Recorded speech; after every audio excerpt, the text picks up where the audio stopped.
It's gonna be good, it's gonna be great, it's gonna be better, I can't wait. Making my move, live for the day, sing like a bird, fly like a plane. Come spill with me, Jenny D.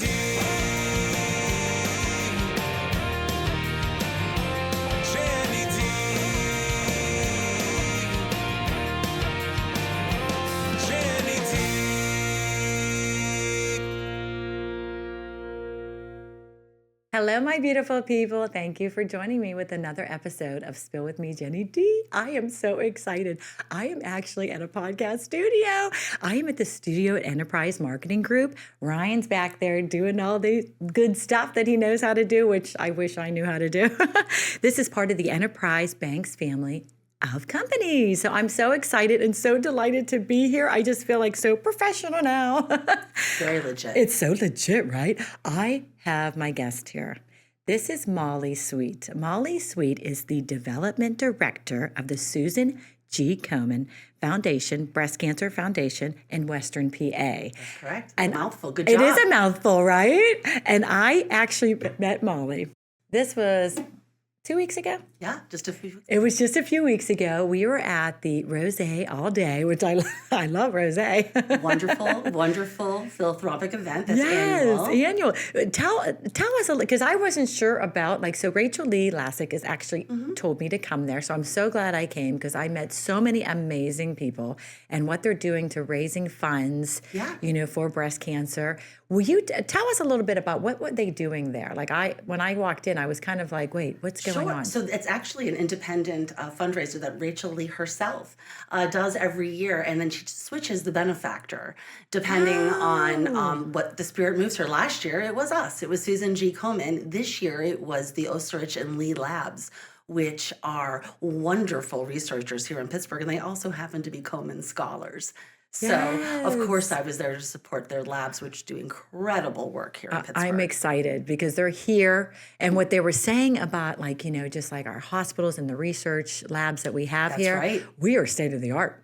A lot of people want to know often when you have a national organization, where does the money go? How much stays local? And it's pretty easy here in Pittsburgh to say quite a bit because Susan G. Komen has had, and Pittsburgh has had, a funding hand in 29 out of 30 FDA-approved therapeutics and drugs on the market for breast cancer of all types, and there are many types. Right. So it's amazing that, I'm, so thankful that they're here because, October is Breast Cancer Awareness Month. That's right. I should have started with that. Happy Breast Cancer Awareness Month. Yes, Happy Breast Cancer Awareness Month. But now she actually, Molly, when you see her on the YouTube channel, you will see she has my signature hot pink on, and I'm actually wearing the light pink today. But she looks so beautiful with her everything matchy. But, I feel like, every month should be Breast Cancer Awareness Month. We really need to talk about it and, early detection. It cannot be underscored enough, and sadly, more and more so.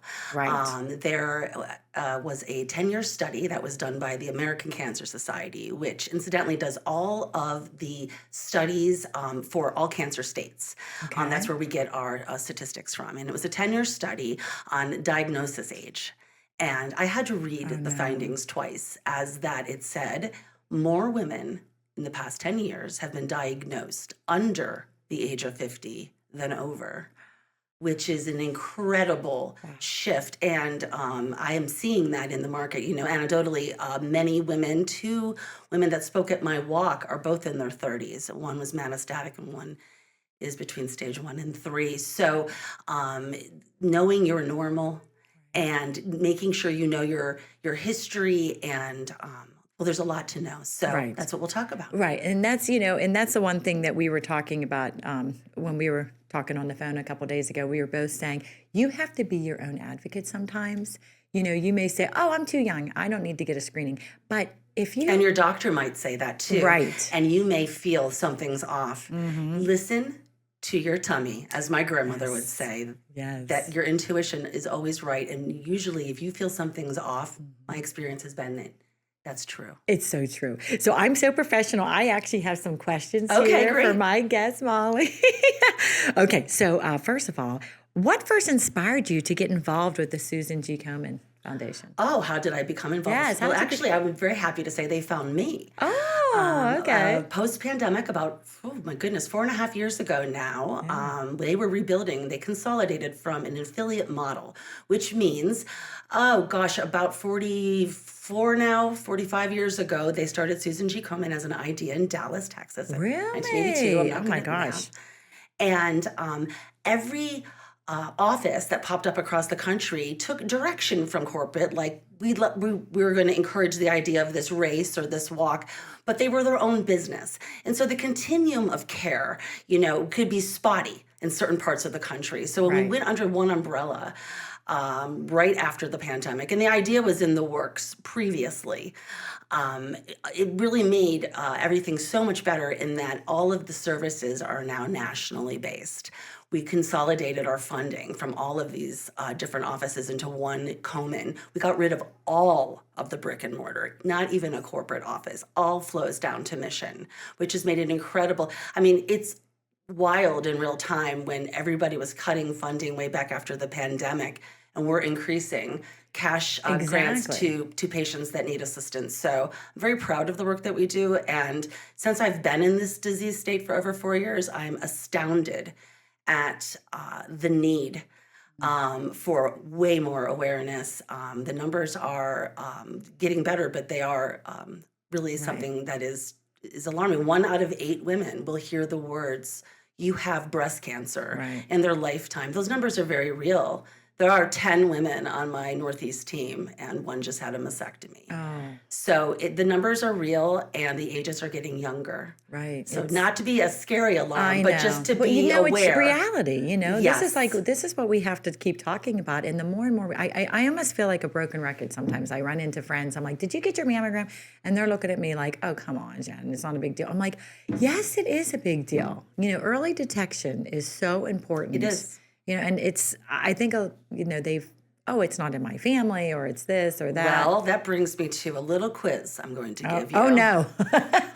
If you were to guess, what would you say the top 2 risk factors are to being a person that would be diagnosed with breast cancer? The 2 risk The factors. top 2. Too. Um, so I guess it's definitely not the genetic. What is that? The I'm not telling you. You have to guess. darn it. What would make you what are the 2 highest risk factors to being a person that is diagnosed with breast cancer? Do you want me to give you the answer? Give me the answer. Being born female, Oh, and I wait would have for it, never said that. getting older. 85% of diagnoses are people that do not have any sort of genetic connection. That said, you should Oh also know my your genetic gosh, background. 85%? Yes. So it isn't just because your grandmother had it that you could get it. And we are seeing many more women in their 30s and younger being diagnosed. Many people ask me why. We don't have the reasons I why. know. It could be a myriad of factors. But with that, when I learned that, it stopped me in my tracks Right. because I was born female. And gosh darn it, I am getting older. I know. But you don't see, as women, we're like, well, not everybody's going to get it.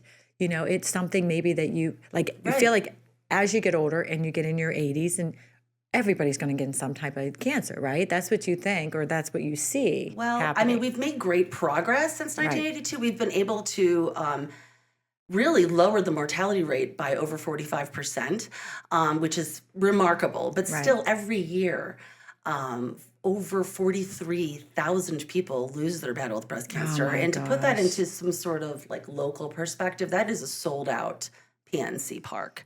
So I recently met my first patient that's a male as well. I was going to So, ask you that, yes. Molly. How many, percentage-wise? It's would 1 you out of s- 1,000 men, so it's Oh, not nearly as relevant. But 1 out of 1,000. Okay. again, same things apply. You find a little bump, something doesn't seem right, there's a discharge, something's not correct, you feel off. The gentleman I just met, his wife said it's probably nothing. He had it tested, and he is now in treatment Oh my goodness. and in great shape. not incredibly old, maybe about 60 years old. So you just have to kind of just make yourself educate yourself, Right, right? educate About yourself. what, instead of being afraid. I hear that a lot. Right. People don't get The their unknown, you don't mammogram wanna because know. they just don't want to know. Right. It's not very smart. Right. And they're scared of just the whole, I mean, you're in and out of there so fast. I mean, Oh, yeah. doing like, Yeah. but in case I do the same question, just be like, Yes, Jen, I no already answered problem. you. Okay. No problem. What does the Komen mission ending breast cancer forever mean to you personally? Well, I think first of all, I was surprised when I started this job. I came from another disease state, and I was very surprised to learn how many differing types of breast cancer there are. I Some have are no much more idea. invasive, some are grow based on hormone, some do not, Right. hormone positive. So there's a lot of factors, and there's a lot of differing studies based on. I know here in Pittsburgh we have a study on lobular cancer. I mean, there's just so many, and so What would you say? How many? oh God, Like, don't do that to me. I don't know. There's probably at I wanna least know 15 different everyone types. know. Yeah, Oh, there's a lot. 50. Oh, Yeah, it's not like when I was in jeez. liver, it was kind of like you could have, cirrhosis or liver cancer. There weren't Right. really a ton.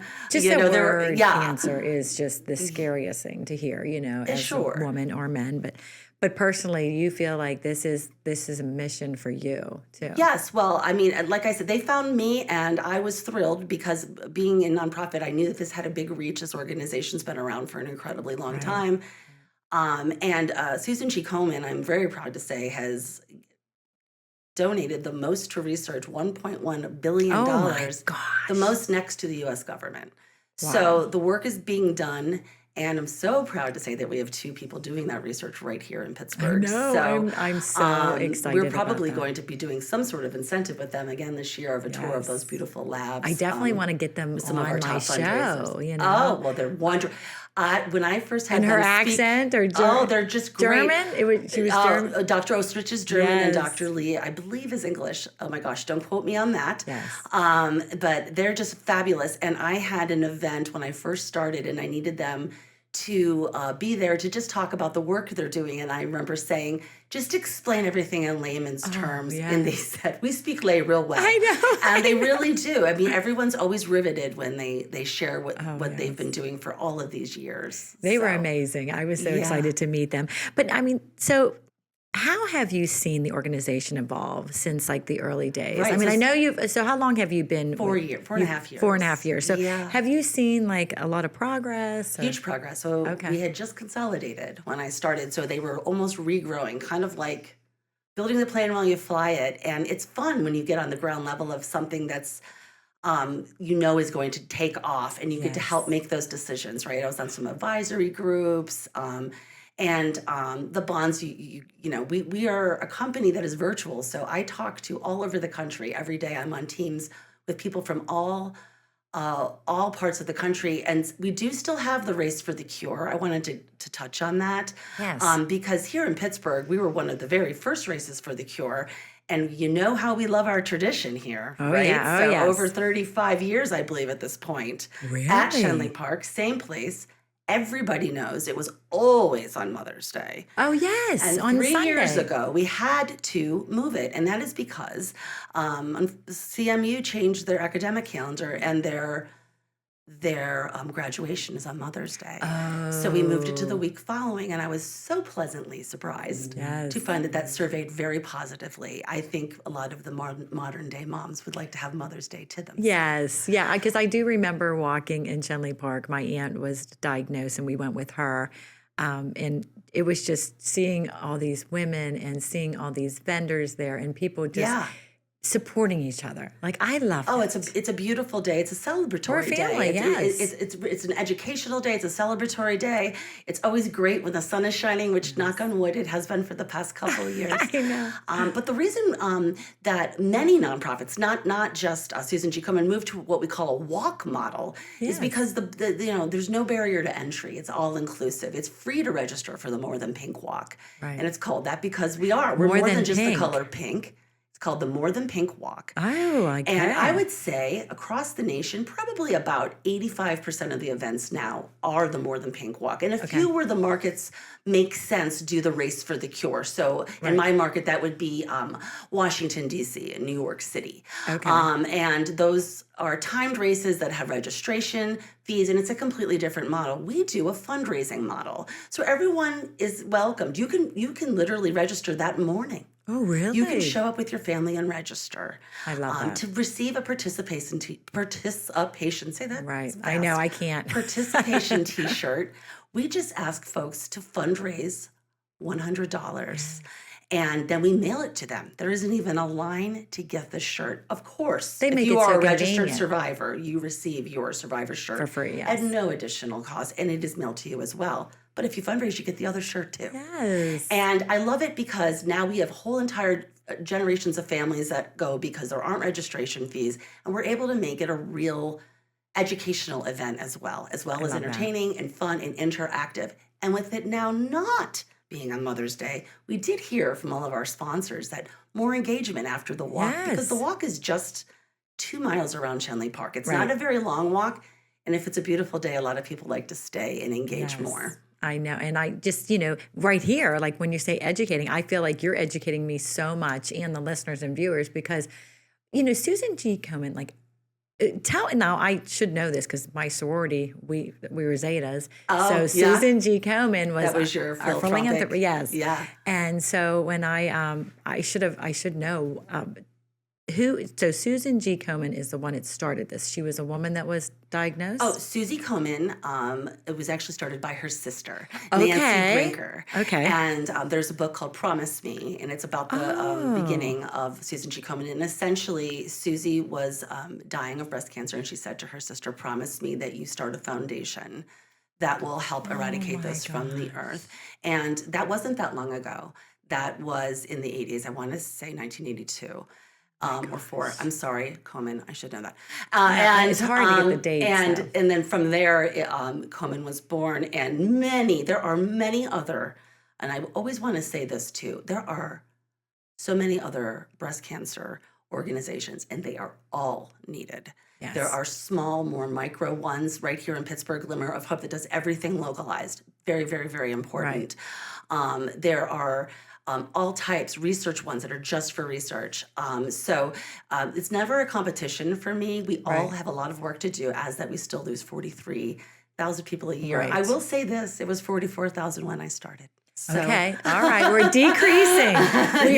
We got this. Yes. We got this. Yeah, we're we're decreasing. going in the right direction I for love sure. That. Yes.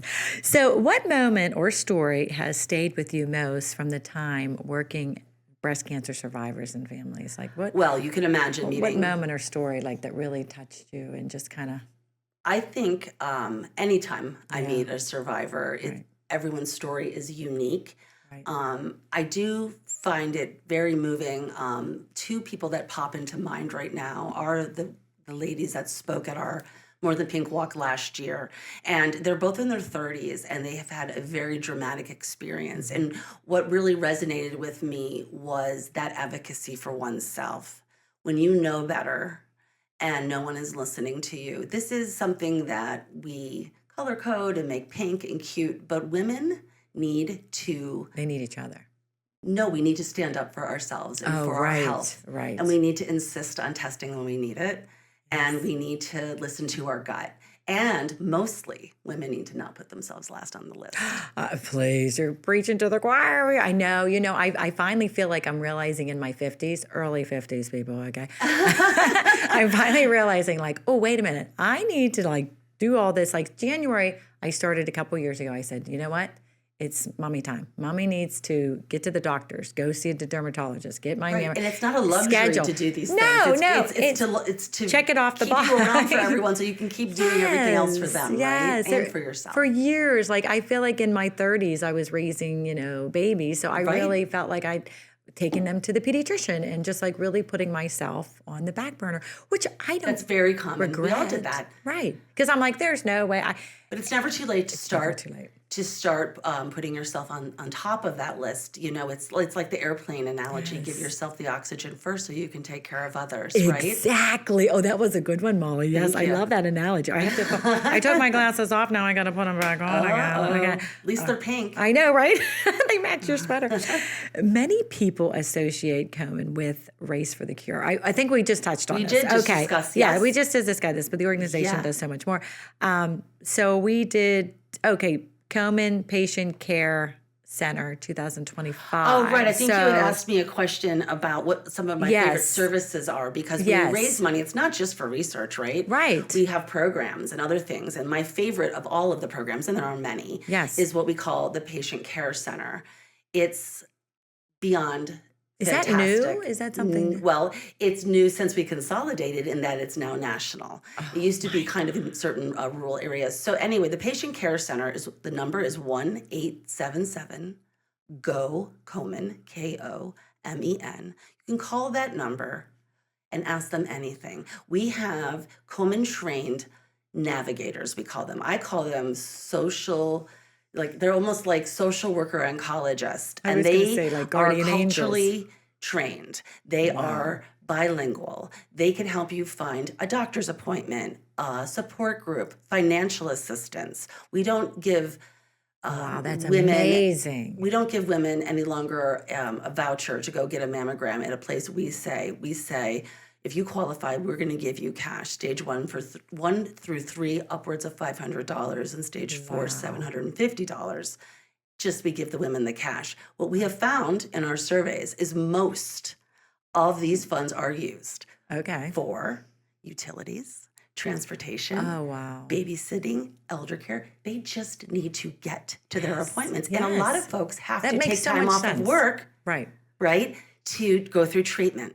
And so of course, it's the electric, it's the gas. So this is what we're able to do and get people the treatment that they need. And that's just one part of the That patient care center. And I amazing. actually thought that you might be asking me about this. Yes. So I pulled up Tell my me little more. facts from 2020, Yes. the past year, for just Pennsylvania. The patient care center has served 1,301 people. 554 of those women received financial assistance, and that is to the tune of $219,600 just in PA that was granted out from people fundraising and working towards a cure. So we're helping the patients as well as funding research, as well as doing advocacy, and uniting the community. So it's my a gosh. 360-degree approach to the disease state, which needs to happen Yes. because there are so many facets to it, right? Wow, Molly. Like, this is something that I didn't even know existed. So I'm so glad that you brought this up and told us all I actually had. Yes, I'm so thrilled. I was just able to get Yes. through one of my contacts, and I think 5 of the Hillman Cancer Centers are helpline number in the waiting rooms, so that'll be able Yes. to help people out. They're sitting there maybe feeling a little overwhelmed, and they can call and get talked through what's next or what they can expect. That is such nice care. I actually had a friend of mine on, this is when I first started my podcast, and she was talking about her journey with breast cancer. And she's a single mom, and she was living in Ohio. And she was telling me about the different programs that are out there. Like you said, somebody can come pick you up, take you to Sure. your appointment. Some lady There's all come in, kinds. do your grocery shopping, clean your house. I'm like, this is amazing. I forget what she said some of the groups were, but there's so many groups. There are many, and that's help why I out love there. the 877 Go Komen, because you Yes. can be directed by a navigator to where those are in your city. In your city, Yeah. exactly. Yeah. I was just, I was There is floored. help out there because it There can be is. incredibly overwhelming to receive a diagnosis. Right. From what I can understand, you're then told about 5 different doctor's appointments you need to go to, and I mean, I can't even imagine. So I love that we do have our wonderful patient navigators. Yes, I love that. And, thank you for, for all that you guys do for everyone. So what are some of the biggest myths or misconceptions about breast cancer you wish more women would understand? I know we talked about the 2 I think I went risk right out of the factors. gate with that, but I would say Yes. that just because it isn't in your family doesn't mean you aren't at risk for getting it. Also, if you've ever been told things like you have dense breasts, I do. I have extreme. right? So that is a high risk because they're just harder to see through. Yeah, Right? right. It's more, the mammary tissue is actual tissue versus fat. That's all that means. Is that normal though as we age, like as No. women? You're So not either every. born with dense breast or not. Oh, you're kidding. Because then I Yeah. thought, well, because I have a bigger chest, that's why I'm No, dense. you can have a big chest, and sometimes you ever notice people that can lose weight and they lose their chest a little bit? Yes. So when I lose weight, those girls are still there Me too. because we have dense breast. Oh my. Oh. Yeah, See, so there's more tissue, so to speak, Right. to examine, and it's harder to see through. So often, if you're at a certain level of density, they'll want you to do an ultrasound, Right. Or 3D mammogram is highly I've done recommended. that. Yep. I've I've done an MRI just last year for the first time. Did you? Yes. So I think when I went on last year and I talked about because I'm all about real people, real stories. Yeah. When I went on and talked about, I was literally had the shirt on. What do you call that when you're at the mammogram? You have it was Like the robe? the robe. Yeah, I guess Yeah. it's called a robe. I was sitting there and I was just so nervous and so scared. But I was like, you know what? I am here to be real and authentic with my listeners and viewers. You were nervous about what? Because they were looking, because I had to go back for more testing. Oh, because they saw a This little was something. yes, they saw a Well, that mass. brings me to another thing I want Yeah, to talk about. so they saw. They said they saw a mass. When you hear mass, Oh my goodness, I didn't know that, Jen. yes, I was like, okay, that's it. I got breast cancer. Like I already in my head, as a woman, you're like, they saw a mass. It feels like people either do that or they just, there's no way. It's just Yes. nothing. And often doctors will say that. Oh, it's probably nothing. Right. But I don't take I any would be chances. very now. worried. Right. So I started going when I was 38. I'm 53 now. But because my aunt on my mom's side and my aunt on my dad's side had breast cancer, and my cousin just had it a couple years ago. So I was going every year from 38. That's great. Then they started doing every 6 months because they saw calcifications and the dents. That's wonderful. Right. That's what you should These be are doing. things I was learning. I didn't even know. I never knew the word calcifications, Right. I didn't even know what that was. But I think by me going on there and say, hey guys, I'm back. I got my mammogram last week. I'm back for more testing. I think that women, friends of mine, they all were like, oh my gosh, seeing that scare that Yeah. I had. And I Yeah. did get my MRI, which everything was good. I Great. did get my MRI. But I think that triggered people to say, oh my gosh, we know Jen, she had something, you know what I mean? It I just do kind know of what you made them feel like, wow.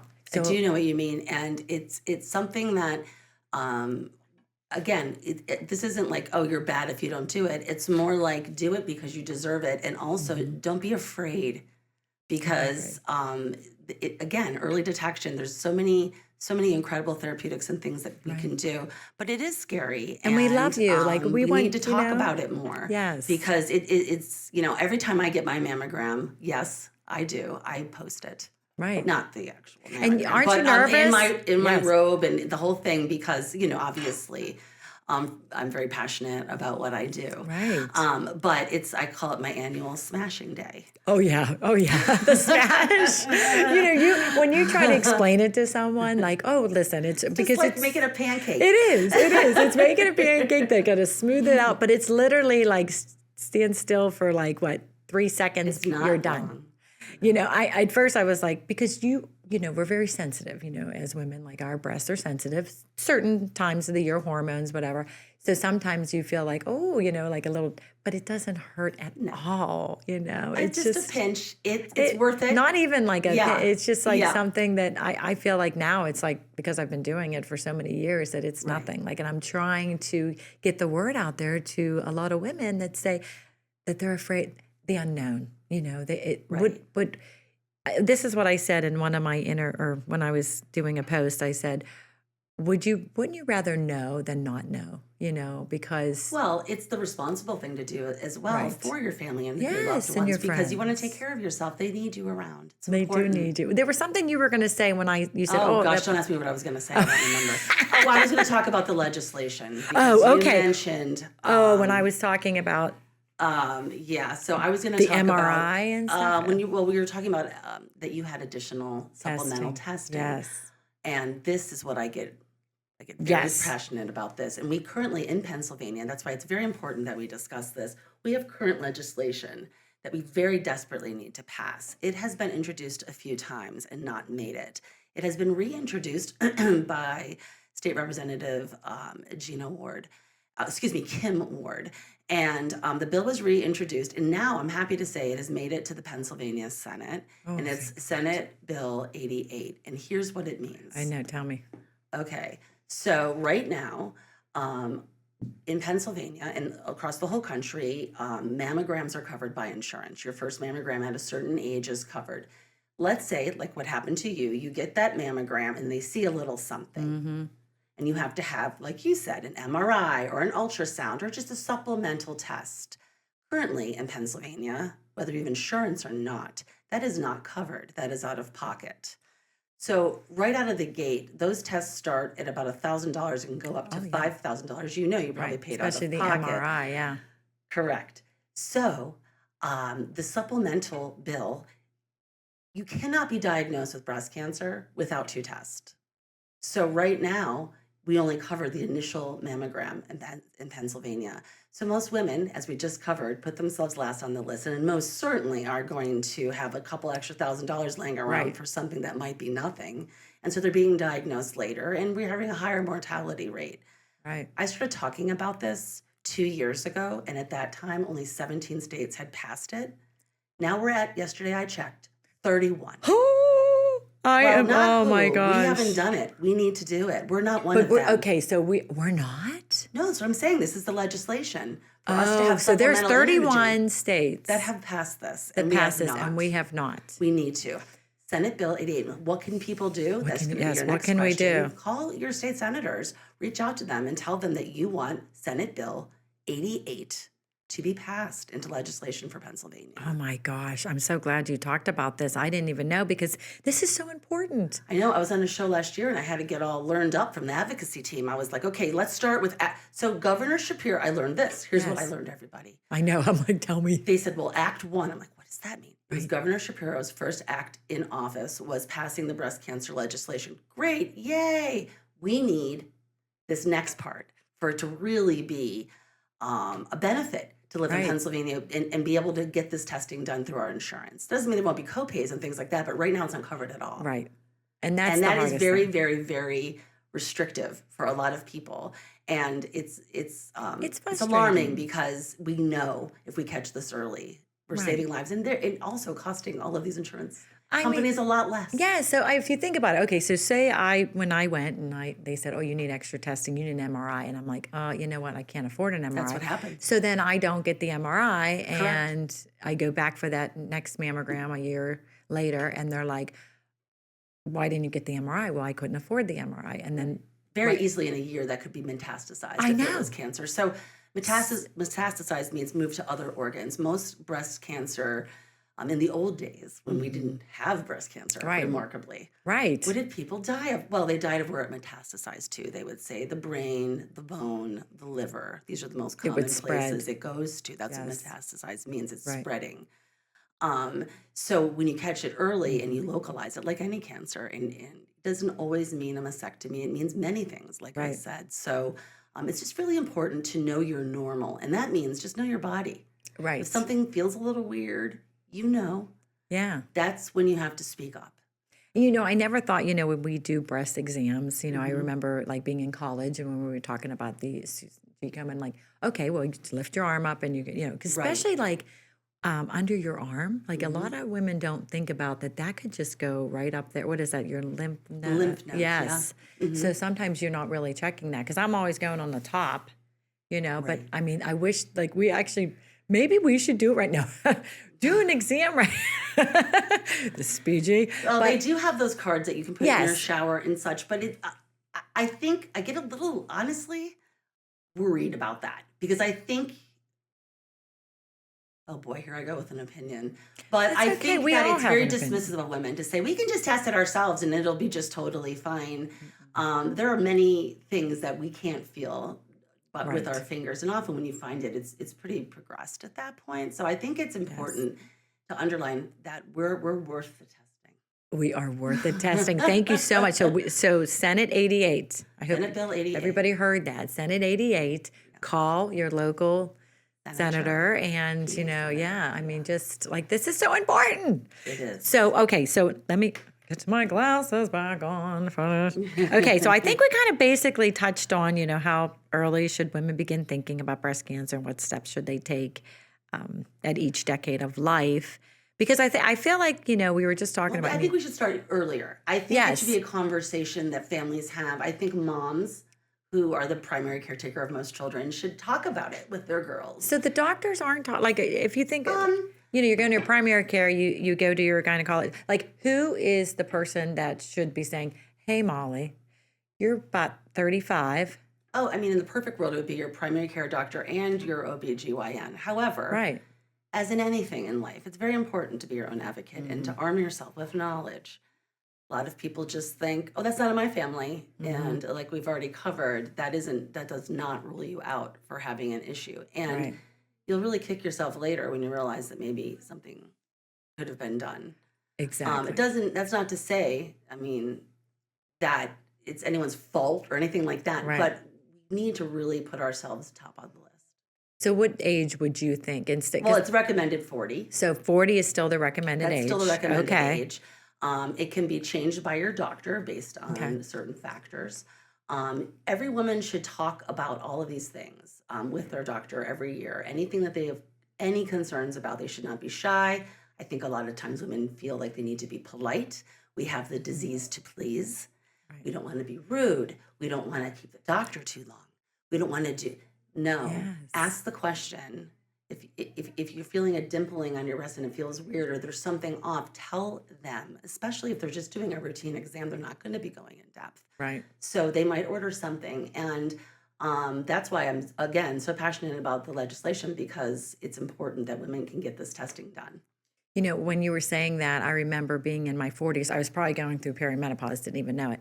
But I remember I thought I was a hypochondriac because I would go to the doctors and I had all these, remember that commercial with all the Post-it notes? That was me.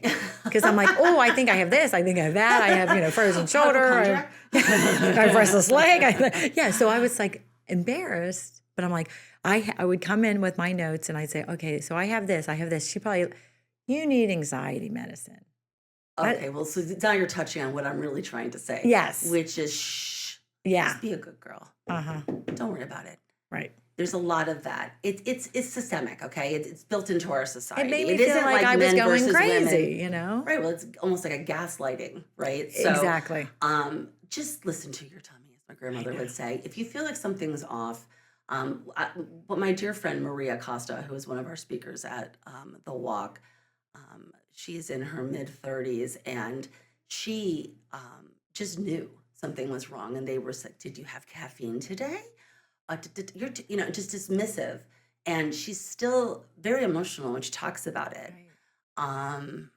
She's had incredible setbacks, and her spirit is incredible. And she just keeps showing up every day. She's a fighter. She's a warrior. But, she also knew something was off.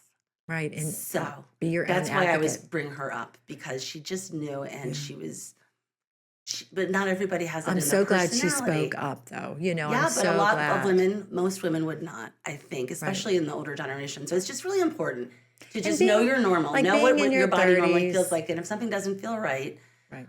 definitely tell your doctor. Yes. And, I even said this too, I just changed doctors this year. You can change doctors. Like if you're, right. If you're not Again, getting the disease to please. We don't want to hurt his feelings. Or her feelings, pardon me. right. Well, maybe you've outgrown that doctor. Right. Or they're not, Or you need they're a not refresh. listening. They're not listening to what you want, what you're saying. So, I mean, I think that's as Well, also women. new eyes. They look at things differently. Exactly. They might approach things differently. You just do what feels right for you, and mostly just don't not do anything for yourself. I know, right? I know. It's so true. Is that a double negative? I think. Well, yeah, I mean, that's a little double negative, but yeah, I know. Don't not. Don't not. So I wanted to get into real quick. I know we're going to be running out of time. We can talk forever about this because you and I are both big advocates for breast cancer awareness, and we Yes. are just. Yes. And I am so happy that you're here today because when I met you a couple weeks ago, I just knew that Molly Sweet. She's so sweet.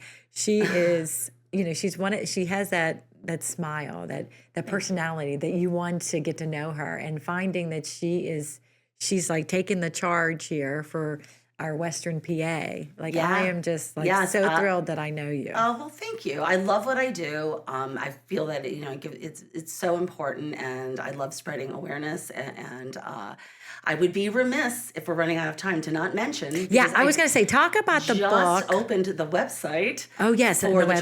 2026 Pittsburgh More Than Pink Walk. It is Sunday, Okay. May 17th. Okay, Sunday, May 17th. As I've already mentioned, it is free to register a team or an Okay. individual. All you have to do is go to Komen, KOMEN.org Okay. / Pittsburgh Walk, Pittsburgh spelled out or PGH? spelled out. Okay. Pittsburgh Walk, all one word. And registration, like I also mentioned, is open all the way until walk day. So please get registered. If you register a team, I'll be notified. You'll hear from me welcoming you aboard. And helping you get on your fundraising journey. We are anticipating over 3,500 people this year, and it's grown more every year. So we're I just want to so go and be excited. with you. Please come. It's yes. such a wonderful day, and it's such a celebratory day for our survivors. We have this incredible part of the event where everyone comes from Hope Village. All of the survivors come down from Hope Village, which is their tent, because this is all in honor of them. And they come down a procession. It's called the Pathway of Hope. And it goes all the way down to the stage in like a sea of pink to start the program before the walk kicks off. Oh my gosh, Pathway Our presenting media sponsors are WTAE and Angie Stocky and Michelle I Wright love have been the I love MCs forever. I think that they could tell me, but it's got to be over 20 years. Yes. I think more. I had him on a couple months ago. He's a doll. He's so great. Yeah. He really is. Very nice person. And I love how our Pittsburgh roots and everybody come It's together. such a great, well, we love our traditions, right? We do. And so I We said, do. there's one thing we can't do is we can't get rid of that tradition, okay? We can't. Yeah. We can't. I So, know. It's so true. Yeah, so it's wonderful. And we've been growing the sponsorship every year. We have more and more tents. I'm in charge of that as well. So anyone that would like to sponsor our event, I don't even like to send the sponsorship package. I like to create what matches for that corporation or Yes, person. So, I like that. I'm loving growing it, getting it bigger. We've got some iconic Pittsburgh businesses involved now. And so I'm always available to talk about anything that has to do with the walk. Well, sponsorships, Molly, would they go Yes. on to Komen.org / Pittsburgh Walk register? Like, would they go Yes, on there that? is information on the website for the the walk about sponsorship? sponsorship, but Okay. essentially it just tells you to contact me. Okay. And I'm Molly Sweet. We're going to put her cell number. No. Yeah, not my cell number, maybe. You'll be but- ringing off the hook. It's Molly's sweet. But it's sweet. It's just like it sounds, like a sweet tooth. So it's msweet@komen.org. And there's just one Molly. So I'll get to you as fast as I can. Yes. But this month's just been so fun with all of the fundraising activities with it being Breast Cancer Awareness Month. I've been kind of everywhere, but it just is. I'm catching the pink wave, and I was so thrilled to get the walk registration open this month. I love that, the pink wave. I'm all about pink. You Yeah. know, when I first Like, started. I like it so much, right? I know. I just love it. And it brightens up your day. And I really believe that the pink, can help, women that are struggling, that are going through, breast cancer. So I really just, I don't know, whoever came up with the pink was very smart. Yeah, Don't you I think? agree. I Yeah. agree. And then we had what we called like pink outs, pink wash, where people thought it was just all about pink and it wasn't. So that's why we call it the More Than Pink Walk, actually, because it's a lot more than just a color, isn't it? You're right. You're right. It really is. Yeah. No, I don't know if was there anything else? Was there No, another? I just know wanted to mention that the walk registration is open. about the book, though. Did you want to mention about? Yeah, that is really, we were talking about Yes. earlier before we got going about, sharing information like this with your children. Right. A lot of women, as we've learned, are being diagnosed younger, and it's quite scary. And our CEO of all of Susan G. Komen, Paula Schneider, just published a new children's book. She's a survivor. It's called Love Stays Strong. She's on a book tour right now. Wow. And this book is inspired by her own experience as a survivor, and it was created to help parents and other adults speak to children about serious illness, not just breast cancer, any serious illness. And I think it's a helpful book also for to talk about grandparents' illnesses or anything like that. So Yes. it's really a book about the strength of a family's love, especially during a time of illness. So I'm very also encouraged that our CEO is publishing children's It's books. amazing. It's a Yes. wonderful organization. What can I say? I know. I drank the pink Kool-Aid. Yes, you did. I want some of that pink Kool-Aid too. Is there anything else that we didn't touch on? We talked about the bill. I just want to say one more time, 1-877-GO-KOMEN if you have any Yes. questions or need any direction or assistance.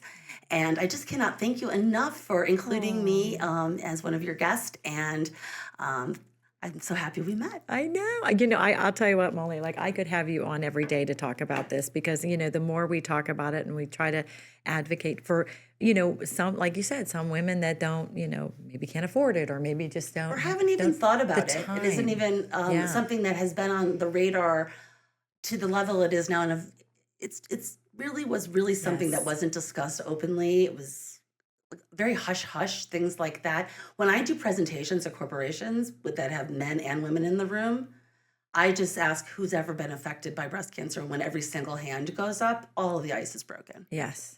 So Yes. it affects It everyone. affects everyone. You might know That's a why I say friend it takes or all neighbor. of us. Yes, 'Cause it it does. touches all of us. It takes a team. It takes, a community to really band does. together. And Yeah. I love that. And just, finding, I love where we live, because We're very blessed. we're very blessed. We are Like very Pittsburgh blessed is, to be in that. That's two of our scholars were saying that they just love the collaboration in Pittsburgh, the different health networks working together for a common goal. It's very inspiring Yes. to live here for We're sure. very fortunate. And we are. are going to find that cure. We are. Then I'll find a new job. No. Yes. It was so great having you, Thank you Molly. so much, Sweet. Jenny D. Molly Sweet. And I just want to thank, the studio at the Enterprise and Marketing Group and Ryan behind the camera. Thank you, Ryan. Thanks, Ryan. And it's also the part of the Enterprise Banks family of companies. Thank you so much for having us here. Come to the club. Yes, It's fabulous here. Thank you so much. And this was another episode of Spill with Me, Jenny D. Yay. Take care. Come spill